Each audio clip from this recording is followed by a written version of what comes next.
সূরা আল মায়েদা। রহমান রহিম আল্লাহ তাআলার নামে।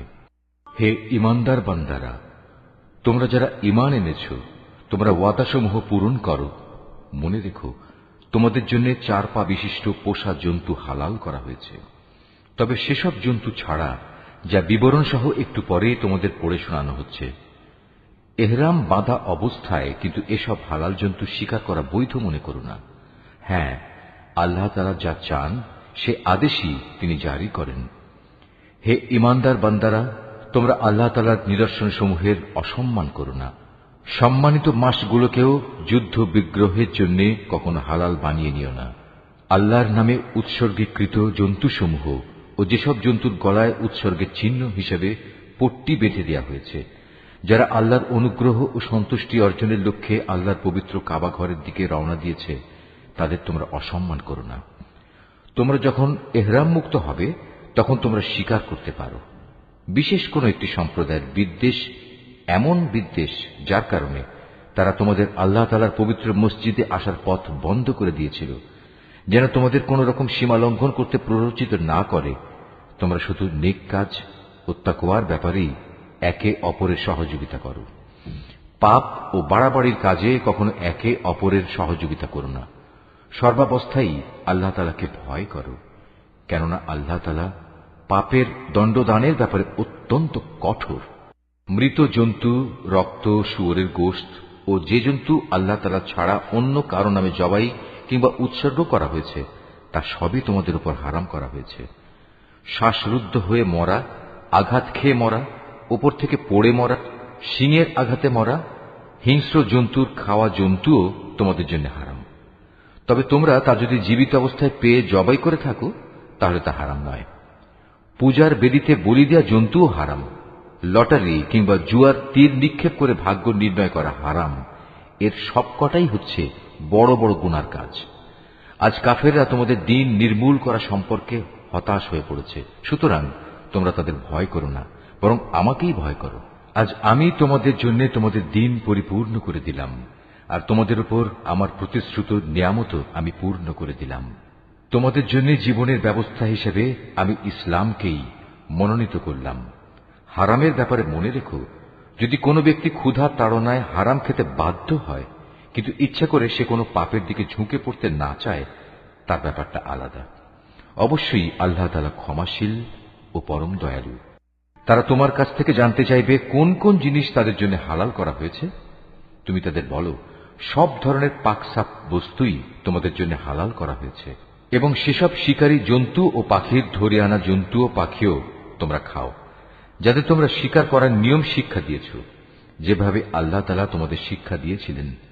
তবে এর উপর অবশ্যই আল্লাহ তাআলার নাম নেবে। তোমরা আল্লাহ তাআলাকে ভয় করো, আল্লাহ তাআলা দ্রুত হিসাব গ্রহণকারী। আজ তোমাদের জন্য যাবতীয় পাক জিনিস হালাল করা হলো। যাদের উপর আল্লাহর কিতাব নাজিল করা হয়েছে তাদের খাবারও তোমাদের জন্য হালাল, আবার তোমাদের খাদ্যদ্রব্য তাদের জন্য হালাল।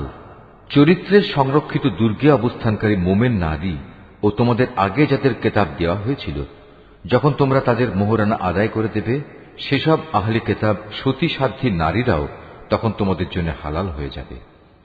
তোমরা থাকবে চরিত্রের রক্ষক হয়ে, কামনা চরিতার্থ করে কিংবা গোপন অভিসারী উপপত্নী বানিয়ে নয়। যে কেউই ঈমান অস্বীকার করবে তার জীবনের সব কর্মই নিষ্ফল হয়ে যাবে, এবং শেষ বিচারের দিনে সে হবে চরমভাবে ক্ষতিগ্রস্তদের একজন। হে ঈমানদার ব্যক্তিরা, তোমরা যখন নামাজের জন্য দাঁড়াবে, তোমরা তোমাদের পুরো মুখমণ্ডল ও কনুই পর্যন্ত তোমাদের হাত দুটো ধুয়ে নেবে। অতঃপর তোমাদের মাথা মাসেহ করবে এবং পা দুটো গোড়ালি পর্যন্ত ধুয়ে নেবে। কখনো যদি এমন বেশি নাপাক হয়ে যাও যাতে গোসল করা ফরজ হয়ে যায়, তাহলে গোসল করে ভালোভাবে পবিত্র হয়ে নেবে।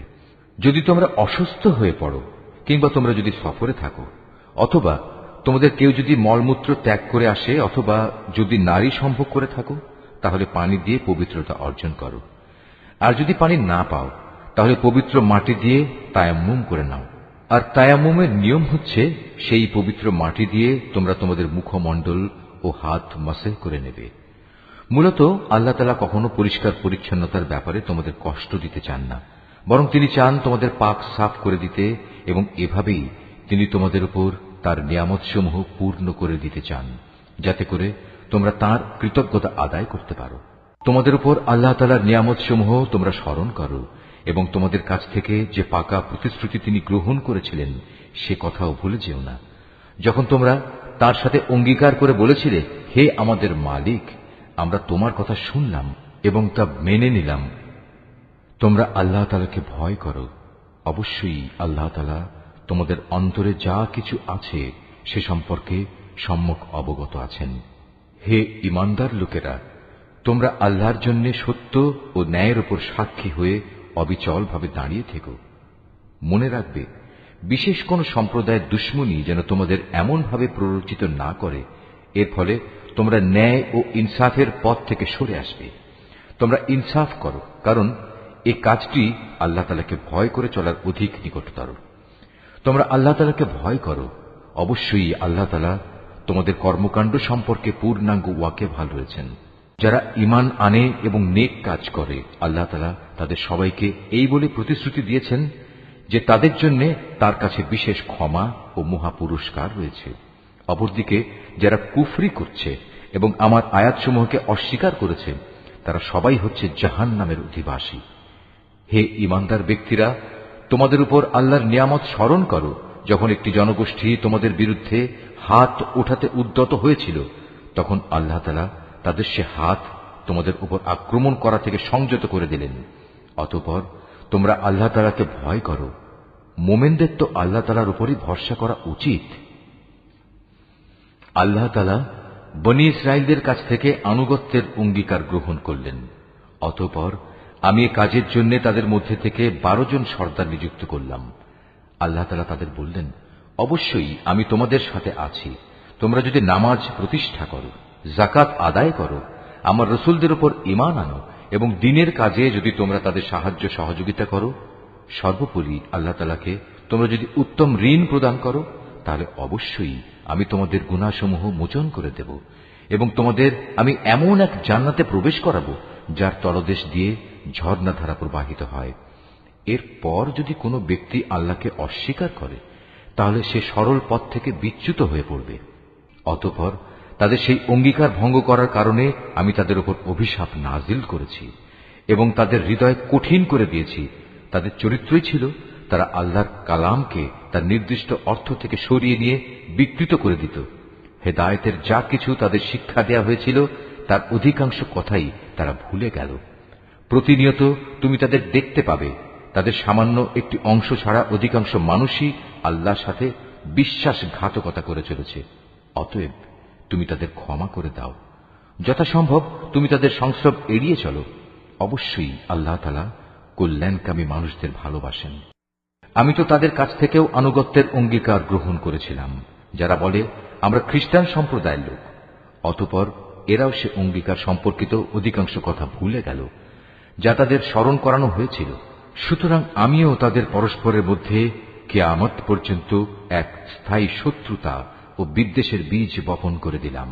অচিরেই আল্লাহ তাআলা তাদের বলে দেবেন দুনিয়ার জীবনে তারা যা কিছু উদ্ভাবন করত। হে আহলে কিতাবরা, তোমাদের কাছে আমার পক্ষ থেকে রাসূল এসেছে। আগের কিতাবে যা কিছু তোমরা এতদিন গোপন করে রেখেছিলে তার বহু কিছুই সে তোমাদের বলে দিচ্ছে, আবার অনেক কিছু সে এড়িয়েও যাচ্ছে। তোমাদের কাছে এখন তো আল্লাহর পক্ষ থেকে আলোকবর্তিকা এবং সুস্পষ্ট কিতাব এসে হাজির হয়েছে। যে আল্লাহর সন্তুষ্টি লাভ করতে চায়, এই কিতাব দ্বারা আল্লাহ তাআলা তার শান্তি ও নিরাপত্তার পথ বাতলে দেন। অতঃপর তিনি তার অনুমতিক্রমে তাদের জাহেলিয়াতের অন্ধকার থেকে ঈমানের আলোতে বের করে আনেন, আর এভাবেই তাদের তিনি সঠিক পথে পরিচালিত করেন। নিশ্চয়ই তারা কুফরি করেছে যারা বলেছে মারিয়ামের পুত্র মসীহ আল্লাহ। হে মুহাম্মদ, তুমি তাদের বলো, আল্লাহ তাআলা যদি মারিয়াম পুত্র মসীহ, তার মা ও গোটা বিশ্ব চরাচরে যা কিছু আছে সবকিছু ধ্বংস করে দিতে চান, এমন কে আছে যে আল্লাহ তাআলার কাছ থেকে এদের রক্ষা করতে পারে?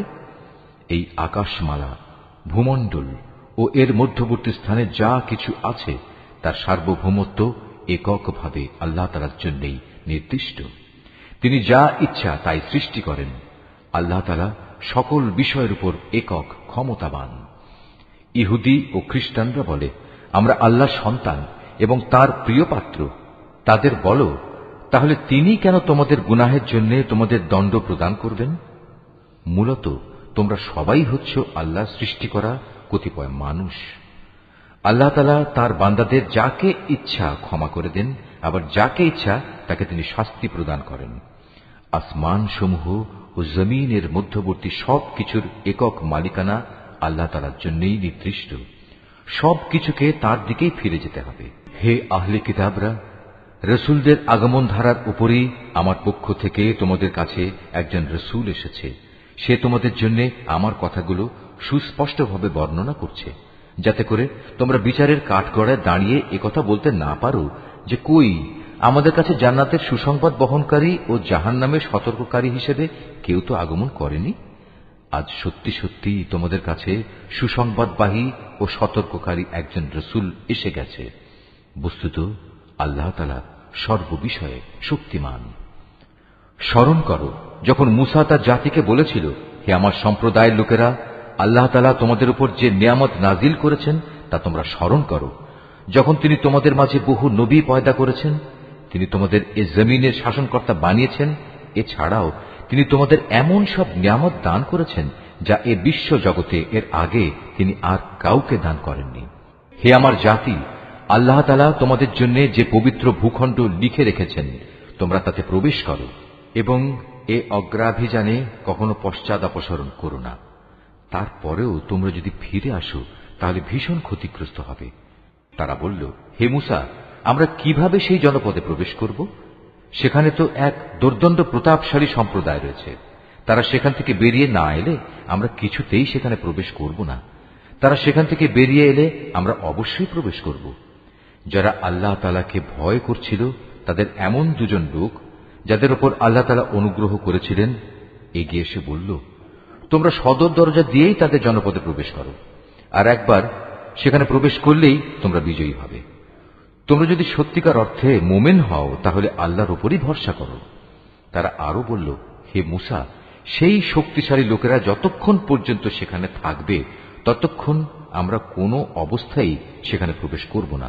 তুমি বরং যাও, তুমিও তোমার মালিক উভয় মিলে যুদ্ধ করো, আমরা এখানে বসে রইলাম। তাদের কথা শুনে মূসা বলল, হে আমার মালিক, তুমি তো জানো আমার নিজের এবং আমার ভাই ছাড়া আর কারো উপর আমার আধিপত্য চলে না। অতএব আমাদের মাঝে ও এই নাফরমান লোকদের মাঝে তুমি মীমাংসা করে দাও। আল্লাহ তাআলা বললেন, হ্যাঁ, তাই হবে। আগামী 40 বছর পর্যন্ত সে জনপদ তাদের জন্য নিষিদ্ধ করে দেয়া হল। এ সময়ে তারা উদ্ভ্রান্ত হয়ে পৃথিবীতে এদিক সেদিক ঘুরে বেড়াবে। সুতরাং তুমি এই নাফরমান লোকদের উপর কখনো দুঃখ করো না। হে মুহাম্মদ, তুমি এদের কাছে আদমের 2 পুত্রের গল্পটি যথাযথভাবে শুনিয়ে দাও। গল্পটি ছিল, যখন তারা দুজনই আল্লাহর নামে কোরবানি পেশ করল, তখন তাদের মধ্যে একজনের কাছ থেকে কোরবানি কবুল করা হল, আরেকজনের কাছ থেকে তা কবুল করা হল না। যার কোরবানি কবুল করা হয়নি সে বলল, আমি অবশ্যই তোমাকে হত্যা করব। যার কোরবানি কবুল করা হল সে বলল, আল্লাহ তাআলা তো শুধু পরেজগার লোকদের কাছ থেকে কোরবানি কবুল করেন। হিংসার বশবর্তী হয়ে তুমি যদি আজ আমাকে হত্যা করার জন্য আমার দিকে তোমার হাত বাড়াও, তাহলে আমি কিন্তু তোমাকে হত্যা করার জন্য তোমার প্রতি আমার হাত বাড়িয়ে দেব না। কেননা আমি সৃষ্টিকুলের মালিককে ভয় করি। আমি বরং চাইব তুমি আমার গুনাহ ও তোমার গুনাহের বোঝা একাই তোমার মাথার উপর উঠিয়ে নাও এবং এভাবেই তুমি জাহান্নামের অধিবাসী হয়ে পড়ো। মূলত এ হচ্ছে জালেমদের যথার্থ কর্মফল। শেষ পর্যন্ত তার কুপ্রবৃত্তি তাকে নিজ ভাইয়ের হত্যার কাজে উস্কানি দিল। অতঃপর সে তাকে খুন করেই ফেলল এবং এ কাজের ফলে সে ক্ষতিগ্রস্তদের অন্তর্ভুক্ত হয়ে গেল। অতঃপর আল্লাহ তাআলা সেখানে একটি কাক পাঠালেন। কাকটি হত্যাকারীর সামনে এসে মাটি খুঁড়তে লাগল। উদ্দেশ্য তাকে দেখানো কিভাবে সে তার ভাইয়ের লাশ লুকিয়ে রাখবে। এটা দেখে সে নিজে নিজে বলতে লাগল, হায়, আমি তো এই কাকটির চাইতেও অক্ষম হয়ে পড়েছি। আমি তো আমার ভাইয়ের লাশটাও গোপন করতে পারলাম না। অতঃপর সে সত্যি সত্যি নিজের কৃতকর্মের জন্য অনুতপ্ত হল। পরবর্তীকালে এ ঘটনার কারণেই আমি বনী ইসরায়েলদের জন্য এই বিধান জারি করলাম যে কোনো মানুষকে হত্যা করার কিংবা পৃথিবীতে ধ্বংসাত্মক কাজ করার শাস্তি বিধান ছাড়া অন্য কোনো কারণে কেউ যদি কাউকে হত্যা করে, সে যেন গোটা মানব জাতিকেই হত্যা করল। আবার এমনিভাবে যদি কেউ একজনের প্রাণ রক্ষা করে তবে সে যেন গোটা মানব জাতিকেই বাঁচিয়ে দিল। এদের কাছে আমার রসুলরা সুস্পষ্ট নিদর্শন নিয়ে এসেছিল, তারপরেও এদের অধিকাংশ লোক এ জমিনের বুকে সীমা লঙ্ঘনকারী হিসেবেই থেকে গেল। যারা আল্লাহ তাআলা ও তার রসুলের বিরুদ্ধে যুদ্ধ করে এবং আল্লাহর জমিনে বিপর্যয় সৃষ্টি করে, তাদের জন্য নির্দিষ্ট শাস্তি হচ্ছে এই যে তাদের হত্যা করা হবে কিংবা তাদের শূলবিদ্ধ করা হবে, অথবা বিপরীত দিক থেকে তাদের হাত পা কেটে ফেলা হবে কিংবা দেশ থেকে তাদের নির্বাসিত করতে হবে। এই অপমানজনক শাস্তি তাদের দুনিয়ার জীবনের জন্য। তাছাড়া পরকালে তাদের জন্য ভয়াবহ আযাব তো রয়েছেই। তবে এটা তাদের জন্য নয় যাদের উপর তোমাদের আধিপত্য স্থাপিত হবার আগেই তারা তওবা করেছে। তোমরা জেনে রেখো, আল্লাহ তাআলা একান্ত ক্ষমাশীল ও পরম করুণাময়। হে মানুষ, তোমরা যারা ঈমান এনেছ, আল্লাহ তাআলাকে ভয় করো এবং তার দিকে ধাবিত হওয়ার জন্য উপায় খুঁজতে থাকো। তার বিশেষ একটা উপায় হচ্ছে তোমরা আল্লাহর পথে জিহাদ করো, সম্ভবত তোমরা সফলকাম হতে পারবে। আর যারা ঈমান আনতে অস্বীকার করেছে, কিয়ামতের দিন পৃথিবীর সমুদয় ধন দৌলত যদি তাদের করায়ত্ত থাকে, তার সাথে আরো যদি সমপরিমাণ সম্পদ তাদের কাছে থাকে, এ সম্পদ মুক্তিপণ হিসেবে দিয়েও যদি সে কিয়ামতের দিন জাহান্নামের আযাব থেকে মুক্তি পেতে চায়, তাও সম্ভব হবে না। তার কাছ থেকে এর কিছুই সেদিন গ্রহণ করা হবে না। তাদের জন্য সেদিন কঠোর আযাব নির্ধারিত থাকবে। তারা সেদিন দোজখের আযাব থেকে বেরিয়ে আসতে চাইবে, কিন্তু কোনো অবস্থায় তারা সেখান থেকে বেরিয়ে আসতে পারবে না। তাদের জন্য স্থায়ী আযাব নির্দিষ্ট হয়ে আছে। পুরুষ ও নারী এদের যে কেউই চুরি করবে, তাদের হাত দুটো কেটে ফেলে। এটা তাদেরই কর্মফল এবং আল্লাহর পক্ষ থেকে নির্ধারিত দণ্ড। আল্লাহ তাআলা মহা শক্তিশালী ও প্রবল প্রজ্ঞাময়। হ্যাঁ, যে ব্যক্তি এ জঘন্য জুলুম করার পর আল্লাহ তাআলার কাছে তওবা করবে এবং নিজের সংশোধন করে নেবে, অবশ্যই আল্লাহ তাআলা তার তওবা কবুল করবেন। আল্লাহ তাআলা নিঃসন্দেহে বড় ক্ষমাশীল ও দয়াময়। তুমি কি একথা জানো না, এই আকাশমণ্ডলী ও জমিনের একক সার্বভৌমত্ব একমাত্র আল্লাহ তাআলার জন্য? তিনি যাকে ইচ্ছা তাকে শাস্তি দেন, আবার যাকে ইচ্ছা তাকে তিনি মাফ করে দেন। কেননা সবকিছুর উপর তিনিই হচ্ছেন একক ক্ষমতাবান। হে রাসূল, যারা দ্রুত গতিতে কুফরির পথে ধাবিত হচ্ছে, তারা যেন তোমাকে দুঃখ না দেয়। এরা সে দলের লোক যারা মুখে মুখে বলে আমরা ঈমান এনেছি, কিন্তু সত্যিকার অর্থে তাদের অন্তর কখনো ঈমান আনেনি। আর তাদের ব্যাপারও নয় যারা ইহুদি, তারা মিথ্যা কথা শোনার জন্য সদা কান খাড়া করে রাখে এবং তাদের বন্ধু সম্প্রদায়ের যেসব লোক কখনো তোমার কাছে আসেনি, এরা সেই অপর সম্প্রদায়টির জন্যই নিজেদের কান খাড়া করে রাখে। আল্লাহর কিতাবের কথাগুলো আপন জায়গায় বিন্যস্ত থাকার পরেও এরা তা বিকৃত করে বেড়ায় এবং অন্যদের কাছে এরা বলে, হ্যাঁ, যদি এ ধরনের কোনো বিধান তোমাদের দেওয়া হয় তাহলে তোমরা তা গ্রহণ করো, আর সে ধরনের কিছু না দেয়া হলে তোমরা তা থেকে সতর্ক থেকো। আসলে আল্লাহ তাআলা যার পথচ্যুতি চান, তাকে আল্লাহর পাকড়াও থেকে বাঁচানোর জন্য তুমি তো কিছুই করতে পারো না। এরাই হচ্ছে সেসব হতভাগ্য লোক। আল্লাহ তাআলা কখনো যাদের অন্তরগুলোকে পাক সাফ করার ইরাদা পোষণ করেন না, তাদের জন্য পৃথিবীতে যেমনি রয়েছে অপমান ও লাঞ্ছনা, পরকালেও তেমনি তাদের জন্য অপেক্ষা করছে ভয়াবহ আযাব। ইহুদিদের চরিত্র হচ্ছে, এরা যেমন মিথ্যা কথা শুনতে অভ্যস্ত, তেমনি এরা হারাম মাল খেতেও ওস্তাদ। অতএব এরা যদি কখনো কোনো বিচার নিয়ে তোমার কাছে আসে, তাহলে তুমি চাইলে তাদের বিচার করতে পারো কিংবা তাদের উপেক্ষা করো। যদি তুমি তাদের ফিরিয়ে দাও, তাহলে নিশ্চিত থাকো এরা তোমার কোনোই অনিষ্ট করতে পারবে না। তবে যদি তুমি তাদের বিচার ফয়সালা করতে চাও, তাহলে অবশ্যই ন্যায় বিচার করবে। নিঃসন্দেহে আল্লাহ তাআলা ন্যায় বিচারকদের ভালোবাসেন। এসব লোক কিভাবে তোমার কাছে বিচারের ভার নিয়ে হাজির হবে, যখন তাদের নিজেদের কাছেই আল্লাহর পাঠানো তাওরাত মজুদ রয়েছে? তাতেও তো বিচার আচার সংক্রান্ত আল্লাহর বিধান আছে। তুমি যা কিছুই করো না কেন, একটু পরেই তারা তোমার কাছ থেকে মুখ ফিরিয়ে নেবে। এরা আসলে ঈমানদারই নয়। নিঃসন্দেহে আমি মুসার কাছে তাওরাত নাজিল করেছি, তাতে তাদের জন্য পথ নির্দেশ ও আলোকবর্তিকা বর্তমান ছিল। আমার নবীরা যারা আমার বিধানেরই অনুবর্তন করত, ইহুদি জাতিকে এ হেদায়েত মোতাবেকই আইন কানুন প্রদান করত। নবীদের পর তাদের জ্ঞান সাধক ও ধর্মীয় পণ্ডিতরাও এ অনুযায়ী বিচার ফয়সালা করত। কেননা নবীর পর আল্লাহর কিতাব সংরক্ষণ করার দায়িত্ব এদেরই দেয়া হয়েছিল। তারা নিজেরাও ছিল এর প্রত্যক্ষ সাক্ষী। সুতরাং তোমরা মানুষদের ভয় না করে একান্তভাবে আমাকেই ভয় করো, আর আমার আয়াতসমূহ সামান্য মূল্যে বিক্রি করে দিও না। যারা আল্লাহর নাজিল করা আইন অনুযায়ী বিচার ফয়সালা করে না, তারাই হচ্ছে কাফের।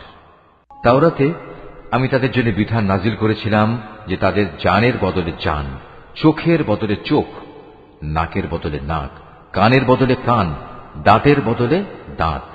শাস্তি প্রয়োগের সময় এই শারীরিক জখমটাই কিন্তু আসল দণ্ড বলে বিবেচিত হয়। অবশ্য বাদীপক্ষের কেউ যদি এই দণ্ড মাফ করে দিতে চায়, তাহলে তা তার নিজের গুনাহ খাতার জন্য কাফারা হিসেবে গণ্য হবে। আর যারাই আল্লাহ নাজিল করা বিধান অনুযায়ী বিচার ফয়সালা করবে না, তারা হচ্ছে জালেম। এ ক্রমধারায় অতঃপর আমি মরিয়ম পুত্র ঈসাকে পাঠিয়েছি। সে সময় আগে থেকে তাওরাতে যা কিছু অবশিষ্ট ছিল সে ছিল তার সত্যতা স্বীকারকারী, আর আমি তাকে ইনজিল দান করেছি, তাতে ছিল হেদায়েত ও নূর। তখন তাওরাতে যা কিছু তার কাছে বর্তমান ছিল, ইনজিল কিতাব তার সত্যতা স্বীকার করেছে। তদুপরি তাতে আল্লাহভীরু লোকদের জন্য পথ নির্দেশ ও উপদেশ মজুদ ছিল। ইনজিলের অনুসারীদের উচিত এর ভেতর আল্লাহ তাআলা যা কিছু নাজিল করেছেন তার ভিত্তিতে বিচার ফয়সালা করা। কেননা যারাই আল্লাহর নাজিল করা আইনের ভিত্তিতে বিচার করবে না, তারাই ফাসেক। হে মুহাম্মদ, আমি তোমার প্রতি সত্য দিন সহ এ কিতাব নাজিল করেছি। আগের কিতাবসমূহের যা কিছু অবিকৃত অবস্থায় তার সামনে মজুদ রয়েছে, এ কিতাব তার সত্যতা স্বীকার করে। শুধু তাই নয়, এ কিতাব সেসব বিধানের হেফাজতকারীও বটে। সুতরাং আল্লাহ তাআলা যেসব বিধি বিধান নাজিল করেছেন তার ভিত্তিতেই তুমি বিচার ফয়সালা করো। আর এ বিচারের সময় তোমার নিজের কাছে যা সত্য দিন এসেছে তা থেকে সরে গিয়ে তাদের খেয়াল খুশির অনুসরণ করো না। আমি তোমাদের প্রতিটি সম্প্রদায়ের জন্য শরীয়ত ও কর্মপন্থা নির্ধারণ করে দিয়েছি। আল্লাহ তাআলা চাইলে তোমাদের সবাইকে একই উম্মত বানিয়ে দিতে পারতেন, বরং তিনি তোমাদের যা দিয়েছেন তার ভিত্তিতে তোমাদের যাচাই বাছাই করে নিতে চেয়েছেন। অতএব ভালো কাজে তোমরা সবাই প্রতিযোগিতা করো, কেননা আল্লাহ তাআলার দিকেই হবে তোমাদের সকলের প্রত্যাবর্তন স্থল। এখানে তোমরা যেসব বিষয় নিয়ে মতভেদ করতে, অতঃপর তিনি অবশ্যই তা তোমাদের স্পষ্ট করে বলে দেবেন। অতএব হে মুহাম্মদ, তোমার উপর আল্লাহ তাআলা যে আইন কানুন নাজিল করেছেন তুমি তারই ভিত্তিতে এদের মাঝে বিচার ফয়সালা করো, এবং কখনো তাদের খেয়াল খুশির অনুসরণ করো না, এবং তাদের ষড়যন্ত্র থেকে সতর্ক থেকো। যা কিছু আল্লাহ তাআলা তোমার উপর নাজিল করেছেন তার কোনো কোনো বিষয়ে যেন তারা কখনো তোমাকে ফিতনায় না ফেলতে পারে। অতঃপর তোমার ফয়সালায় যদি এরা মুখ ফিরিয়ে নেয়, তাহলে জেনে রেখো আল্লাহ তাআলা তাদের নিজেদেরই কোনো গুনাহের জন্য তাদের কোন রকম মুসিবতে ফেলতে চান। কেননা মানুষের মাঝে অধিকাংশই হচ্ছে অবাধ্য। তবে কি তারা পুনরায় জাহিলিয়াতের বিচার ব্যবস্থা তালাশ করছে?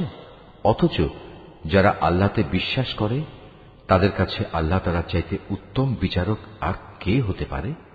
হে ঈমানদার লোকেরা, তোমরা কখনো ইহুদি খ্রিস্টানদের নিজেদের বন্ধু হিসেবে গ্রহণ করো না, কেননা এরা নিজেরা সব সময় একে অপরের বন্ধু। তোমাদের মধ্যে কেউ যদি কখনো এদের কাউকে বন্ধু বানিয়ে নেয়, তাহলে সে তাদেরই দলভুক্ত হয়ে যাবে। আর আল্লাহ তাআলা কখনো জালেম সম্প্রদায়কে হেদায়েত দান করেন না। অতঃপর যাদের অন্তরে মুনাফিকির ব্যাধি রয়েছে তাদের তুমি দেখবে তারা বিশেষ তৎপরতার সাথে এই বলে তাদের সাথে মিলিত হচ্ছে যে আমাদের আশঙ্কা হচ্ছে কোনো বিপর্যয় এসে আমাদের উপর আপতিত হবে। পরে হয়তো আল্লাহ তাআলা তোমাদের কাছে বিজয় নিয়ে আসবেন, কিংবা তার কাছ থেকে অন্য কিছু অনুগ্রহ তিনি দান করবেন। তখন তা দেখে এই লোকেরা নিজেদের মনের ভেতর যে কপটতা লুকিয়ে রেখেছিল তার জন্য ভীষণ অনুতপ্ত হবে। তখন ঈমানদার লোকেরা বলবে, এরাই কি ছিল সেসব মানুষ যারা আল্লাহ তাআলার নামে বড় বড় শপথ করত যে তারা অবশ্যই তোমাদের সঙ্গে আছে? এই আচরণের ফলে তাদের কার্যকলাপই বিনষ্ট হয়ে গেল, ফলে তারা ভীষণভাবে ক্ষতিগ্রস্ত হয়ে পড়ল। হে মানুষ, তোমরা যারা আল্লাহর উপর ঈমান এনেছ, তোমাদের মধ্যে কোন লোক যদি নিজের দিন ইসলাম থেকে মুরতাদ হয়ে ফিরে আসে, তাতে আল্লাহ তাআলার কোনো ক্ষতি নেই। তবে আল্লাহ তাআলা অচিরেই এমন এক সম্প্রদায়ের উত্থান ঘটাবেন যাদের তিনি ভালোবাসবেন, তারাও তাকে ভালোবাসবে। তারা হবে মোমেনদের প্রতি কোমল ও কাফেরদের প্রতি কঠোর। তারা আল্লাহর পথে সংগ্রাম করবে, কোন নিন্দুকের নিন্দার পরোয়া তারা করবে না। মূলত এ হচ্ছে আল্লাহর একটি অনুগ্রহ, যাকে চান তাকে তিনি তা দান করেন। আল্লাহ তাআলা প্রাচুর্যময় ও প্রজ্ঞার আধার। তোমাদের একমাত্র পৃষ্ঠপোষক হচ্ছেন আল্লাহ তাআলা, তার রাসূল এবং সেসব ঈমানদার লোকেরা যারা নামাজ প্রতিষ্ঠা করে, যাকাত আদায় করে, সর্বোপরি আল্লাহ তাআলার সামনে যারা সদা অবনমিত থাকে। আর যে ব্যক্তি আল্লাহ তাআলা, তার রাসূল ও ঈমানদারদের নিজের বন্ধুরূপে গ্রহণ করবে, তারা যেন জেনে রাখে কেবলমাত্র আল্লাহ তাআলার দলটিই বিজয়ী হবে। হে ঈমানদার লোকেরা, তোমাদের আগে যাদের আল্লাহ তাআলার কিতাব দেওয়া হয়েছিল, তাদের মধ্যে যারা তোমাদের দিনকে বিদ্রূপ ও খেল তামাশার বস্তুতে পরিণত করে রেখেছে, তাদের এবং কাফেরদের কখনো তোমরা নিজেদের বন্ধু বানিও না। যদি তোমরা সত্যিকার অর্থে মোমেন হয়ে থাকো, তাহলে একমাত্র আল্লাহ তাআলাকেই বন্ধু বানাও এবং তাকেই ভয় করো। যখন তোমরা মানুষদের নামাজের জন্য ডাকো, তখন এই ডাককে এরা হাসি তামাশা ও খেলার বস্তু বানিয়ে দেয়। এরা হচ্ছে এমন এক সম্প্রদায় যারা হক বাতিলের কিছুই বোঝে না। হে রাসূল, তুমি এদের বলো, তোমরা যে আমাদের কাছ থেকে প্রতিশোধ নিচ্ছ, তার কারণ এই যে আমরা আল্লাহর উপর ঈমান এনেছি এবং আমাদের উপর আগে ও বর্তমানে যা কিছু নাজিল করা হয়েছে তার উপর বিশ্বাস স্থাপন করেছি। আসলে তোমাদের অধিকাংশ মানুষই হচ্ছে গুনাহগার। হে রাসূল, তুমি বলো, আমি কি তোমাদের বলে দেব আল্লাহর কাছ থেকে সবচাইতে নিকৃষ্ট পুরস্কার কে পাবে? সে লোক হচ্ছে যার উপর আল্লাহ তাআলা অভিশাপ দিয়েছেন, যার উপর আল্লাহর ক্রোধ রয়েছে এবং যাদের কিছু লোককে তিনি বানর, কিছু লোককে শুয়োরে পরিণত করে দিয়েছেন, যারা মিথ্যা মাবুদের আনুগত্য স্বীকার করেছে। এরাই হচ্ছে সেসব লোক পরকালে যাদের অবস্থান হবে অত্যন্ত নিকৃষ্ট এবং দুনিয়াতেও এরা সরল পথ থেকে বহু দূরে বিচ্যুত হয়ে পড়েছে। তারা যখন তোমার সামনে আসে তখন বলে, আমরা ঈমান এনেছি। আসলে তারা তোমার কাছে কুফরি নিয়েই প্রবেশ করছিল এবং তা নিয়েই তোমার কাছ থেকে তারা বেরিয়ে গেছে। তারা মনের ভেতর যা কিছু লুকিয়ে রাখছিল, আল্লাহ সে ব্যাপারে পূর্ণ ওয়াকিফাল রয়েছেন। তাদের অনেককেই তুমি দেখতে পাবে গুনাহ করা, আল্লাহর সাথে বিদ্রোহ ও হারাম মাল ভোগ করার কাজে এরা একে অপরের সাথে প্রতিযোগিতা করে চলেছে। এরা যা কিছু করে মূলত তা বড়ই নিকৃষ্ট কাজ। কত ভালো হতো এদের ধর্মীয় নেতা ও পণ্ডিত ব্যক্তিরা যদি এদের এসব পাপের কথা ও হারাম মাল ভোগ করা থেকে বিরত রাখত, কারণ এরা যা কিছু সংগ্রহ করছে তা বড়ই জঘন্য। ইহুদিরা বলে, আল্লাহর দানের হাত পা বাঁধা পড়ে গেছে। আসলে তাদের নিজেদের হাতই বাঁধা পড়ে গেছে। আর তারা যা কিছু বলেছে সে কারণে তাদের উপর আল্লাহ তাআলার অভিশাপ নাজিল করা হয়েছে। আল্লাহর তো দুনিয়া আখিরাতের উভয় হাতই মুক্ত। যেভাবে তিনি চান সেভাবেই তিনি দান করেন। প্রকৃত ঘটনা হচ্ছে, তোমার মালিকের পক্ষ থেকে যা কিছু তোমার উপর নাজিল করা হয়েছে তা তাদের অনেকেরই সীমা লঙ্ঘন ও কুফরি বাড়িয়ে দিয়েছে। এই আচরণের ফলে আমি তাদের মাঝে কিয়ামত পর্যন্ত একটা শত্রুতা ও পরস্পর বিদ্বেষ সঞ্চার করে দিয়েছি। যখনই তারা যুদ্ধের আগুন জ্বালিয়ে দিতে চেয়েছে, আল্লাহ তাআলা তখনই তা নিভিয়ে দিয়েছেন। তারা বারবার এ জমিনে বিপর্যয় সৃষ্টির প্রয়াস পেয়েছে। আসলে আল্লাহ তাআলা বিপর্যয় সৃষ্টিকারীদের মোটেই ভালোবাসেন না। যদি আহলে কিতাবরা ঈমান আনত এবং আল্লাহকে ভয় করত, তবে অবশ্যই আমি তাদের গুনাহ খাতা মুছে দিতাম এবং তাদের আমি নিয়ামতে পরিপূর্ণ জান্নাতে প্রবেশ করাতাম। যদি তারা তাওরাত ও ইনজিল তথা তার বিধান প্রতিষ্ঠা করত, আর যা তাদের উপর তাদের মালিকের কাছ থেকে নাজিল করা হয়েছে তার উপর প্রতিষ্ঠিত থাকত, তাহলে তারা রিজিক পেত তাদের মাথার উপরের আসমান থেকে ও তাদের পায়ের নিচের জমিন থেকে। তাদের মধ্যে অবশ্য একদল ন্যায় ও মধ্যপন্থী লোক রয়েছে, তবে তাদের অধিকাংশই হচ্ছে এমন যাদের কর্মফল খুবই নিকৃষ্ট। হে রাসূল, যা কিছু তোমার উপর নাজিল করা হয়েছে তা তুমি অন্যের কাছে পৌঁছে দাও। যদি তুমি তা না করো, তাহলে তুমি তো মানুষদের কাছে তার বার্তা পৌঁছে দিলে না। আল্লাহ তাআলা তোমাকে মানুষের অনিষ্ট থেকে বাঁচিয়ে রাখবেন। নিশ্চয়ই আল্লাহ তাআলা কখনো কোনো অবাধ্য জাতিকে পথ প্রদর্শন করেন না।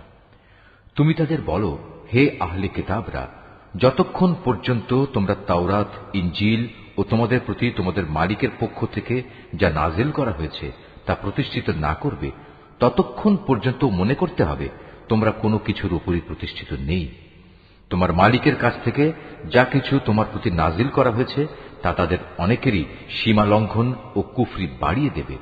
সুতরাং তুমি এই কাফের সম্প্রদায়ের জন্য মোটেই আফসোস করো না। নিশ্চয়ই ইহুদি, সাবেই, খ্রিস্টান যে কেউই এক আল্লাহ তাআলা ও শেষ বিচার দিনের উপর ঈমান আনবে এবং সৎকর্ম করবে তাদের কোনো ভয় নেই, পরকালেও তাদের কোনো দুশ্চিন্তাগ্রস্ত হতে হবে না। বনী ইসরাইলের কাছ থেকে আমি আনুগত্যের অঙ্গীকার আদায় করে নিয়েছিলাম এবং সে মোতাবেক আমি তাদের কাছে রসুলদের প্রেরণ করেছিলাম। কিন্তু যখনই কোন রসুল তাদের কাছে এমন কোন বিধান নিয়ে হাজির হয়েছে যা তাদের পছন্দসই ছিল না, তখনই তারা এই রসুলদের একদলকে মিথ্যাবাদী বলেছে, আরেক দলকে তারা হত্যা করেছে। তারা ধরে নিয়েছিল এত কিছু করা সত্ত্বেও তাদের উপর কোনো বিপর্যয় আসবে না, তাই তারা সত্য গ্রহণ করার ব্যাপারে অন্ধ ও বধির হয়ে থাকল। তারপরেও আল্লাহ তাআলা তাদের প্রতি ক্ষমা পরবশ হলেন। তাদের অনেকেই আবার অন্ধ ও বধির হয়ে গেল। তারা যা কিছু করেছে আল্লাহ তাআলা তা পর্যবেক্ষণ করছেন। নিশ্চয়ই তারা কাফের হয়ে গেছে যারা একথা বলেছে আল্লাহ হচ্ছেন মারিয়ামের পুত্র মসীহ, অথচ মসীহ নিজেই একথা বলেছে যে হে বনী ইসরাইল, তোমরা এক আল্লাহর ইবাদত করো যিনি আমারও মালিক তোমাদেরও মালিক। মূলত যে কেউই আল্লাহর সাথে শরীক করবে আল্লাহ তাআলা তার উপর জান্নাত হারাম করে দেবেন, আর তার স্থায়ী ঠিকানা হবে জাহান্নাম। এই জালেমদের সেদিন কোনো সাহায্যকারী থাকবে না। তারাও কুফরি করেছে যারা বলেছে তিনজনের মধ্যে তৃতীয় জন হচ্ছেন আল্লাহ, অথচ এক আল্লাহ তাআলা ছাড়া আর কোনো ইলাহ নেই। তারা যদি এখনো তাদের এসব অলীক কথাবার্তা থেকে ফিরে না আসে, তবে তাদের মাঝে যারা একথা বলে কুফরি করেছে তাদের অবশ্যই কঠিন যন্ত্রণাদায়ক আযাবে পেয়ে যাবে। তারা কি আল্লাহর কাছে তওবা করবে না? কখনো কি তারা তার কাছে ক্ষমা প্রার্থনা করবে না? আল্লাহ তাআলা বড়ই ক্ষমাশীল ও দয়াময়। মারিয়াম পুত্র মসীহ তো রসুল ছাড়া কিছুই ছিল না। তার আগেও তার মতো অনেক রসুল গত হয়েছে। তার মা ছিল এক সত্যনিষ্ঠ মহিলা। তারা মা ও ছেলে উভয়ই আর দুদশটি মানুষের মতো করেই খাবার খেত। তুমি লক্ষ্য করে দেখো আমি কিভাবে আমার আয়াতগুলো খুলে খুলে বর্ণনা করছি। তুমি দেখো কিভাবে তারা সত্য বিমুখ হয়ে যাচ্ছে। তুমি বলো, তোমরা কি আল্লাহকে বাদ দিয়ে এমন কিছুর ইবাদত করছো যা তোমাদের কোনো ক্ষতি কিংবা উপকার কিছুই করার ক্ষমতা নেই?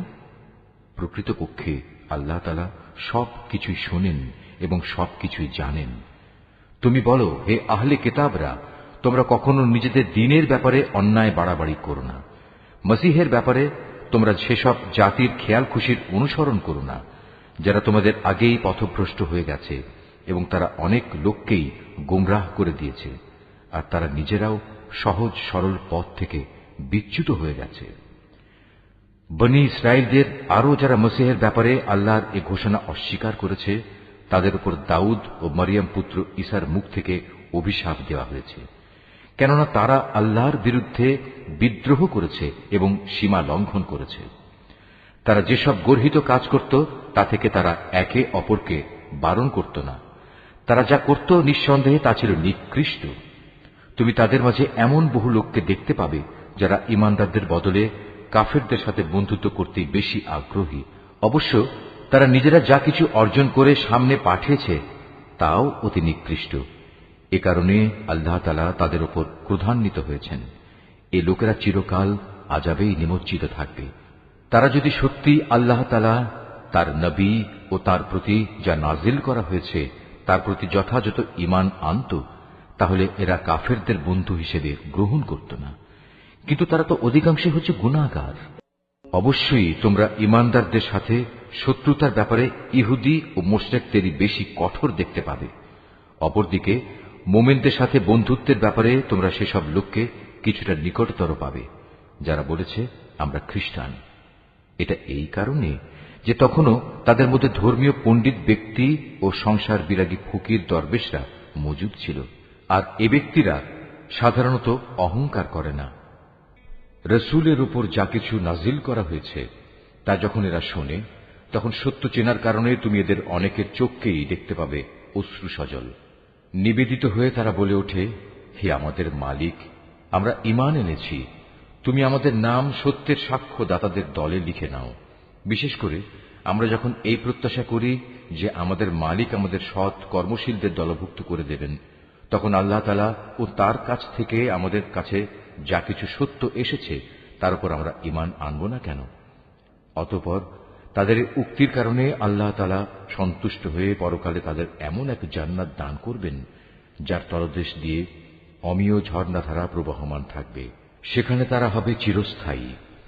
আর এটা হচ্ছে নেককার লোকদের যথার্থ পুরস্কার। অপরদিকে যারা কুফরি করেছে এবং আমার আয়াতগুলো অস্বীকার করেছে, তাকে মিথ্যা প্রতিপন্ন করেছে, তারা সবাই হবে জাহান্নামের অধিবাসী। হে ঈমানদার ব্যক্তিরা, আল্লাহ তাআলা তোমাদের জন্য যে পবিত্র জিনিসগুলো হালাল করে দিয়েছেন, তোমরা সেগুলো নিজেদের জন্য হারাম করে নিও না, আর কখনো হারামের সীমা লঙ্ঘন করো না। অবশ্যই আল্লাহ তাআলা সীমা লঙ্ঘনকারীদের অপছন্দ করেন। আল্লাহ তাআলা তোমাদের যে হালাল ও পবিত্র রিজিক দান করেছেন, তোমরা তা খাও এবং এ ব্যাপারে সে আল্লাহ তাআলার সীমারেখাকে ভয় করো, যার উপর তোমরা ঈমান এনেছ।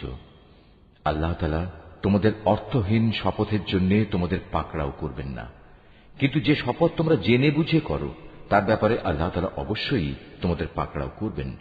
এবং তার কাফফারা হচ্ছে 10 জন গরিব মিসকিনকে মধ্যম মানের খাবার খাওয়ানো, যা তোমরা সচরাচর নিজেদের পরিবার পরিজনদের খাইয়ে থাকো, কিংবা 10 জন মিসকিনকে পোশাক দান করা, অথবা একজন ক্রীতদাস মুক্ত করে দেয়া।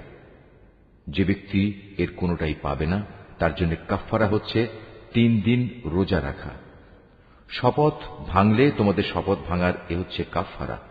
অতএব তোমরা তোমাদের শপথসমূহ রক্ষা করো। আল্লাহ তাআলা এভাবেই তাঁর আয়াতসমূহ তোমাদের কাছে বিশদভাবে বর্ণনা করেন, যাতে করে তোমরা কৃতজ্ঞতা জ্ঞাপন করতে পারো। হে মানুষ, তোমরা যারা ঈমান এনেছ, তোমরা জেনে রেখো, মদ, জুয়া, পূজার বেদী ও ভাগ্য নির্ণায়ক স্বর হচ্ছে ঘৃণিত শয়তানের কাজ। অতএব তোমরা তা সম্পূর্ণরূপে বর্জন করো। শয়তান এই মদ ও জুয়ার দ্বারা তোমাদের মাঝে শত্রুতা ও বিদ্বেষ সৃষ্টি করে দিতে চায়, এবং এভাবে এ চক্করে ফেলে সে তোমাদের আল্লাহ তাআলা স্মরণ ও নামাজ থেকে দূরে সরিয়ে রাখবে। তোমরা কি এ কাজ থেকে ফিরে আসবে না? তোমরা সর্ববিষয়ে আল্লাহর আনুগত্য করো তার রাসূলের। মদ ও জুয়ার ব্যাপারে সতর্ক থেকো। আর তোমরা যদি রাসূলের নির্দেশনা থেকে মুখ ফিরিয়ে নাও, তাহলে জেনে রাখো, আমার রাসূলের দায়িত্ব হচ্ছে সুস্পষ্টভাবে আমার কথাগুলো পৌঁছে দেয়া। যারা ঈমান এনেছে এবং নেক কাজ করেছে, এই নিষেধাজ্ঞা জারির আগে তারা যা কিছু খেয়েছে তার জন্য তাদের উপর কোনোই গুনাহ নেই। হ্যাঁ, ভবিষ্যতে যদি তারা সাবধান থাকে, আল্লাহর উপর ঈমান আনে এবং নেক আমল করে, অতঃপর আল্লাহ তাআলার নিষেধ থেকে তারা সতর্ক থাকে, একইভাবে যতক্ষণ পর্যন্ত তারা ঈমান আনবে ও নেক আমল করবে, সর্বদা আল্লাহকে ভয় করবে ও সততার নীতি অবলম্বন করতে থাকবে, আল্লাহ তাআলা অবশ্যই তাদের ক্ষমা করে দেবেন। কেননা আল্লাহ তাআলা সৎ কর্মশীল মানুষদের ভালোবাসেন।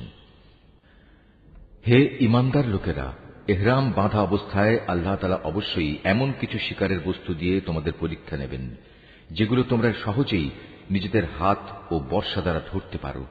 এর উদ্দেশ্য হচ্ছে যেন আল্লাহ তাআলা একথা ভালো করে জেনে নিতে পারেন যে কে তাকে না দেখে ভয় করে। সুতরাং এর পরেও যদি কেউ সীমা লঙ্ঘন করে, তার জন্য যন্ত্রণাদায়ক আযাব রয়েছে। হে ঈমানদার ব্যক্তিরা, ইহরাম বাঁধা অবস্থায় কখনো শিকার হত্যা করো না। যদি তোমাদের কেউ এ অবস্থায় জেনে বুঝে কোনো শিকারী জন্তু হত্যা করে, তার জন্য এর বিনিময় হচ্ছে সে যে জন্তু হত্যা করেছে তার সমান পর্যায়ে একটি গৃহপালিত জন্তু কোরবানি হিসেবে কাবায় পৌঁছে দেবে। যার ফয়সালা করবে তোমাদের দুজন ন্যায়বান বিচারক ব্যক্তি, কিংবা তার জন্য কাফফারা হবে কয়েকজন গরিব মিসকিনকে খাওয়ানো অথবা সমপরিমাণ রোজা রাখা, যাতে করে সে আপন কৃতকর্মের স্বাদ গ্রহণ করতে সক্ষম হয়। এ নিষেধাজ্ঞা জারির আগে যা কিছু গত হয়ে গেছে আল্লাহ তাআলা তা মাফ করে দিয়েছেন, কিন্তু এরপর যদি কেউ এর পুনরাবৃত্তি করে, তাহলে আল্লাহ তাআলা অবশ্যই তার কাছ থেকে প্রতিশোধ নেবেন। আর আল্লাহ তাআলা পরাক্রমশালী ও প্রতিশোধ গ্রহণে প্রবল শক্তিমান। তোমাদের জন্য সমুদ্রের শিকার হালাল করা হয়েছে এবং তার খাবার হচ্ছে তোমাদের জন্য ও সমুদ্রের পর্যটকদের জন্য উৎকৃষ্ট সম্পদ। মনে রাখবে, যতক্ষণ পর্যন্ত তোমরা ইহরাম বাঁধা অবস্থায় থাকবে ততক্ষণ পর্যন্ত শুধু স্থলভাগের শিকারই তোমাদের জন্য হারাম থাকবে। তোমরা ভয় করো আল্লাহ তাআলাকে, যার সমীপে তোমাদের সবাইকে জড়ো করা হবে। আল্লাহ তাআলা খানায়ে কাবাকে সম্মানিত করেছেন মানব জাতির জন্য ভিত্তি হিসেবে, তিনি একে প্রতিষ্ঠা করেছেন। একইভাবে তিনি সম্মানিত করেছেন হজের পবিত্র মাসগুলোকে, কোরবানির জন্তুগুলোকে এবং এ উদ্দেশ্যে বিশেষ পট্টি বাঁধা জন্তুগুলোকে। এসব বিধান এজন্যই দেয়া হয়েছে যাতে করে তোমরা একথা জেনে নিতে পারো যে আকাশমালা ও পৃথিবীর যেখানে যা কিছু আছে আল্লাহ তাআলা তা সবই জানেন, আর নিশ্চয়ই আল্লাহ তাআলা সব বিষয়ে সর্বজ্ঞ। তোমরা জেনে রাখো, আল্লাহ তাআলা শাস্তি দানের ব্যাপারে যেমনি কঠোর, তেমনি পুরস্কারের বেলায় আল্লাহ তাআলা অত্যন্ত ক্ষমাশীল ও পরম দয়ালু। রসুলের দায়িত্ব হেদায়েতের বাণী পৌঁছে দেয়া ছাড়া আর কিছুই নয়। আর তোমরা যা কিছু প্রকাশ করো, যা কিছু গোপন রাখো, আল্লাহ তাআলা তা সবই জানেন। হে রসুল, তুমি বলো, পাক এবং নাপাক জিনিস কখনো সমান হতে পারে না। নাপাক জিনিসের প্রাচুর্য যতই তোমাকে চমৎকৃত করুক না কেন। অতএব হে জ্ঞানবান মানুষেরা, তোমরা আল্লাহকে ভয় করো, আশা করা যায় তোমরা সফল কাম হতে পারবে। হে ঈমানদার লোকেরা, আল্লাহর নবীর কাছে এমন সব বিষয় নিয়ে প্রশ্ন করো না যার জবাব প্রকাশ করা হলে তাতে তোমাদেরই কষ্ট হবে। অবশ্য কোরআন নাজিল হবার মুহূর্তে যদি তোমরা সে প্রশ্ন করো তাহলে তা তোমাদের কাছে প্রকাশ করা হবে। এই বিধান জারির আগে যা কিছু হয়ে গেছে তা আল্লাহ তাআলা তোমাদের মাফ করে দিয়েছেন, কেননা আল্লাহ তাআলা পরম ক্ষমাশীল ও ধৈর্যশীল। তোমাদের আগেও কিছু সম্প্রদায় তাদের নবীকে এ ধরনের প্রশ্ন করত, কিন্তু এর পরক্ষণেই তারা তা অমান্য করতে শুরু করল। দেবতার উদ্দেশ্যে প্রেরিত কান ছেঁচড়া বহিরা, দেবতার নামে উৎসর্গীকৃত সায়েবা, দেবতার উদ্দেশ্যে ছেড়ে দেয়া নর ও মাদি বাচ্চা প্রসবকারী ওয়াসিলা ও দেবতার উদ্দেশ্যে ছেড়ে দেয়া 10 বাচ্চা প্রসবকারিণী উশরি হাম, এর কোনটাই কিন্তু আল্লাহ তাআলা নির্দিষ্ট করে দেননি, বরং কাফেররাই এসব কুসংস্কার দিয়ে আল্লাহর উপর মিথ্যা আরোপ করে। আর এদের অধিকাংশ লোক তো সত্য মিথ্যার তফাৎটুকু উপলব্ধি করে না।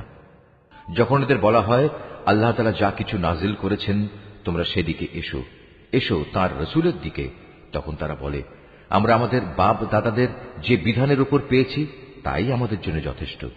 যদিও তাদের বাপ দাদারা সত্য মিথ্যা সম্পর্কে কিছুই জানত না এবং তারা হেদায়েত প্রাপ্তও ছিল না। হে ঈমানদার লোকেরা, তোমাদের নিজেদের দায়িত্ব তোমাদের নিজেদের ওপর। অন্য কোনো ব্যক্তি যদি গোমরা হয়ে গিয়ে থাকে তাহলে সে পথভ্রষ্ট ব্যক্তি তোমাদের কোনো ক্ষতি সাধন করতে পারবে না, যতক্ষণ পর্যন্ত তোমরা নিজেরা সঠিক পথের উপর চলতে থাকবে। তোমাদের সবাইকে আল্লাহর দিকেই ফিরে যেতে হবে। অতঃপর আল্লাহ তাআলা তোমাদের সেদিন বলে দেবেন তোমরা কে কি করেছিলে। হে ঈমানদার ব্যক্তিরা, তোমাদের কারো যখন মৃত্যুর সময় এসে উপনীত হয়, ওসিয়ত করার এ মুহূর্তে তোমরা তোমাদের মধ্যে থেকে 2জন ন্যায়পরায়ণ মানুষকে সাক্ষী বানিয়ে রাখবে। আর যদি তোমরা প্রবাসে থাকো এবং এ সময় যদি তোমাদের উপর মৃত্যুর বিপদ এসে পড়ে, তখন বাইরের লোকদের মধ্যে থেকে 2জন ব্যক্তিকে সাক্ষী বানিয়ে নেবে। পরে যদি এ ব্যাপারে তোমাদের কোনো সন্দেহ দেখা দেয় তাহলে সাক্ষী 2জনকে নামাজের পর আটকে রাখবে। অতঃপর তারা আল্লাহর নামে কসম করে বলবে, আমরা কোনো স্বার্থের খাতিরে এ সাক্ষ্য বিক্রি করব না। এর কোনো পক্ষ আমাদের ঘনিষ্ঠ আত্মীয় হলেও নয়। আমরা আল্লাহর জন্য এ সাক্ষ্য গোপন করব না। আমরা যদি তেমন কিছু করি তাহলে আমরা গুনাহগারদের দলে শামিল হয়ে যাব। পরে যদি একথা প্রকাশ পায় এ বাইরের 2জন সাক্ষী অপরাধে লিপ্ত ছিল, তাহলে আগে যাদের স্বার্থহানি ঘটেছিল তাদের মধ্যে থেকে 2জন সাক্ষী তাদের স্থলাভিষিক্ত হবে। তারা এসে আল্লাহর নামে শপথ করে বলবে, আমাদের সাক্ষ্য অবশ্যই তাদের সাক্ষ্য অপেক্ষা বেশি সত্যভিত্তিক হবে। আমরা সাক্ষ্যের ব্যাপারে সীমা লঙ্ঘন করিনি। আমরা যদি তেমনটি করি তাহলে আমরা জালেমদের দলভুক্ত হয়ে পড়ব। এ পদ্ধতিতে মানুষদের ঠিক মতো সাক্ষ্য দানের অধিকতর সম্ভাবনা আছে, অথবা তারা অন্ততপক্ষে এ ভয় করবে যে তাদের কসম করার পর আবার অন্য কোনো কসম দ্বারা তা বাতিল করে দেয়া হবে। তোমরা আল্লাহ তাআলাকে ভয় করো এবং রসুলের কথা শোনো। আল্লাহ তাআলা কখনো পাপী লোকদের সৎপথে পরিচালিত করেন না।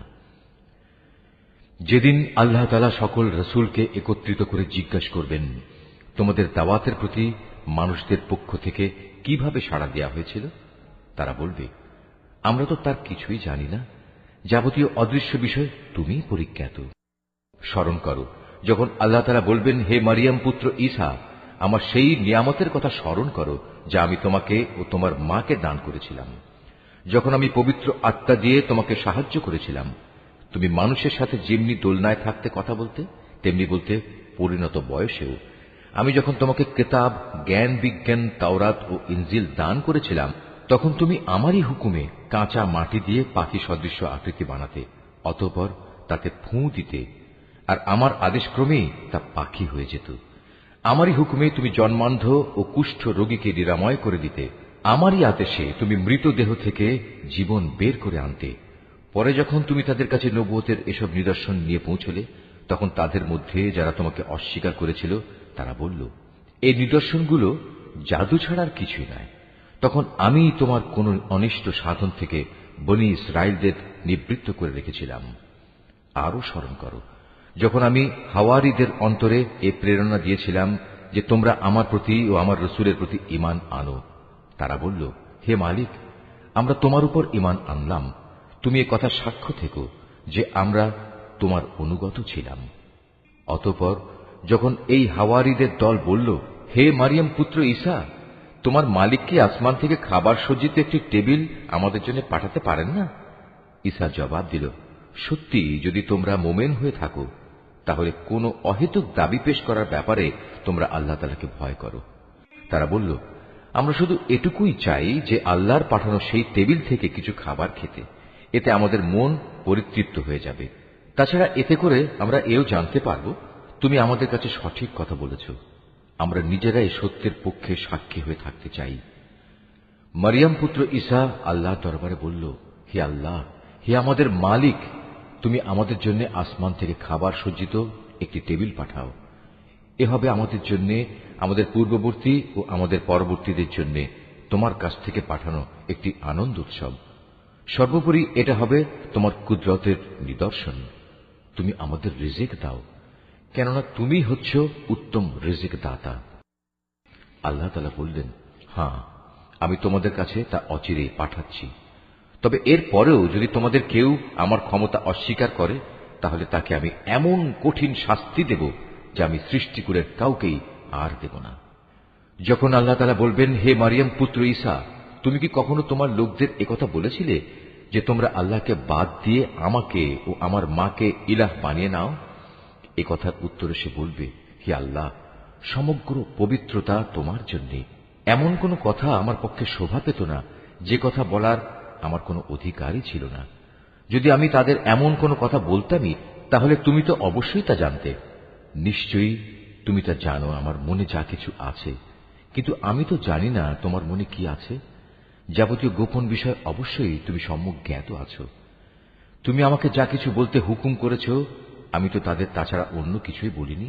আর সে কথা ছিল, তোমরা শুধু আল্লাহ তাআলার ইবাদত করো, যিনি আমার মালিক, তোমাদেরও মালিক। আমি যতদিন তাদের মধ্যে ছিলাম ততদিন তো আমি নিজেই তাদের কার্যকলাপের সাক্ষী ছিলাম, কিন্তু যখন তুমি আমাকে তুলে নিলে তখন তুমিই ছিলে তাদের উপর একক নিগাহবান। যাবতীয় ক্রিয়াকর্মের তুমিই ছিলে একক খবরদার। আজ তাদের অপরাধের জন্য তুমি যদি তাদের শাস্তি দাও, দিতে পারো, কারণ তারা তো তোমারই বান্দা।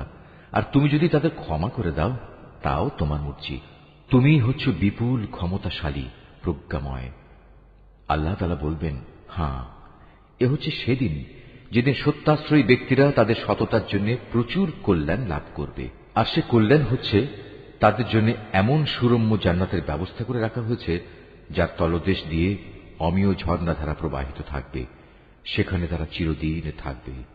আল্লাহ তাআলা তাদের উপর সন্তুষ্ট থাকবেন এবং তারাও আল্লাহর উপর সন্তুষ্ট থাকবে। বস্তুত এ হচ্ছে এক মহা সাফল্য। আকাশমালা ও জমিন এবং এর মধ্যবর্তী সমগ্র সৃষ্টি লোকের বাদশাহিত আল্লাহর জন্যই, এবং তিনি সবকিছুর উপর শক্তিমান।